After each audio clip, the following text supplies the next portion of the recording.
Hi viewers, আসসালামু আলাইকুম। তো আজ স্কটল্যান্ড এবং অস্ট্রেলিয়ার মধ্যকার ম্যাচ ছিল। তো অস্ট্রেলিয়া টসে জয়লাভ করে তারা স্কটল্যান্ডকে ব্যাটিংয়ের আমন্ত্রণ জানায় এবং সুযোগের সদ্ব্যবহার করে স্কটল্যান্ড তারা নির্ধারিত 20 ওভার শেষে 180 রান সংগ্রহ করে 5 উইকেট হারিয়ে। দারুণ বোলিং করেছিলেন ব্র্যান্ডন ম্যাকমুলেন, তিনি 34 বলে 60 রান করেছিলেন। এছাড়া বেরিংটন তিনি 31 বলে 42 রান করে অপরাজিত ছিলেন।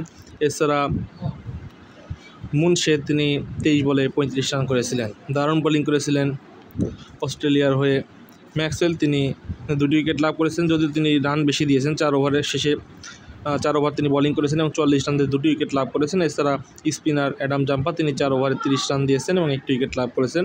এছাড়া পেসার নাথান এলিস তিনি 4 ওভার বোলিং করে 34 রান দিয়ে 1টি উইকেট লাভ করেছেন। তো 181 রান এই পিচে অবশ্যই ভালো একটি স্কোর, কিন্তু সে স্কোরটি খুব হেসে খেলেই পার করে দেয় অস্ট্রেলিয়া।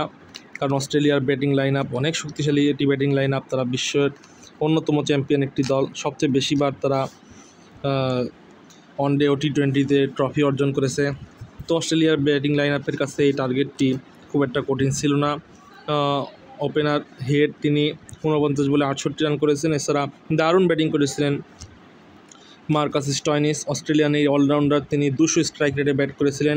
মাত্র 29 বলে তিনি 59 রান করেছিলেন। এছাড়া ডেভিড তিনি 14 বলে 24 রান করে অপরাজিত ছিলেন। ওয়ার্ড তিনি 4 ওভার বোলিং করে 34 রান দিয়ে 2টি উইকেট। এছাড়া সাফওয়ান শরীফ তিনি 4 ওভার বোলিং করে 42 রান দিয়ে 2টি উইকেট লাভ করেছিলেন। তো অন্য কেউ তেমন ভালো বোলিং করতে পারেননি। তো অস্ট্রেলিয়া 5 উইকেটে স্কটল্যান্ডকে হারিয়ে দেয়। 19 ওভার 4 বলেই তারা 186 রান সংগ্রহ করে 5 উইকেট হারিয়ে। তো যারা এতক্ষণ ভিডিওটি দেখলেন তাদের সকলকে অসংখ্য ধন্যবাদ জানাচ্ছি। নতুন নতুন আপডেট পেতে আমার সাথেই থাকুন এবং আমার যে ইউটিউব চ্যানেল রয়েছে দুর্গার পয়েন্ট, সেটিকে অবশ্যই সাবস্ক্রাইব করে দেবেন। এবং আগামীকাল বাংলাদেশ এবং নেপালের মধ্যকার ম্যাচ দেখার আগাম আমন্ত্রণ জানিয়ে ভিডিওটি এখানে শেষ করছি।